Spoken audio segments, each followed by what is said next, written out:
আমরা জাতীয়তাবাদী ছাত্র দল জাকসু দেখতে পাই যে জামাতি কোনো এক অখ্যাত কোম্পানির থেকে ক্রয় প্রক্রিয়া যথাযথ অনুসরণ না করে নির্বাচন কমিশন জাকসু নির্বাচনের ব্যালট পেপার ও ভোট গ্রহণের ওএমআর মেশিন সরবরাহ করেন।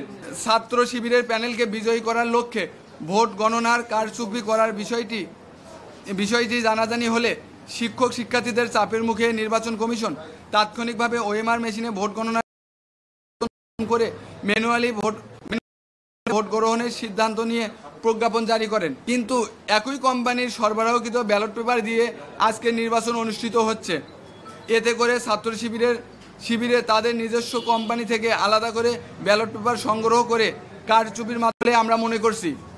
বিষয়টি নির্বাচন কমিশনকে জানালে এবং নতুন ব্যালট পেপারের মাধ্যমে ভোট গ্রহণের দাবি জানালে নির্বাচন কমিশন আমাদের দাবি না মেনে জামাতে ইসলামের কোম্পানির ব্যালট দিয়ে ভোট গ্রহণের সিদ্ধান্ত নেয়। এই রকম পক্ষপাতমূলক আচরণের জন্য আমরা নির্বাচন কমিশনের প্রতি তীব্র ক্ষোভ ও নিন্দা প্রকাশ করছি। তারপরেও আমরা আশা রাখছি নির্বাচন কমিশন তাদের নিরপেক্ষতা বজায় রাখবে এবং ছাত্র শিবিরের নীল নকশা বাস্তবায়নের কোনো ধরনের অপতৎপরতা চালাবেন না। আমরা শুনতে পাচ্ছি জামাত শিবিরের অনেক নেতাকর্মী ক্যাম্পাসের আশেপাশে জড়ো হয়েছে। এতে সাধারণ শিক্ষার্থীরা আতঙ্কিত এবং এমনকি এই অবস্থা থাকলে অনাবাসিক শিক্ষার্থীরা ভোট দিতে আসতে উৎসাহ হারাবেন।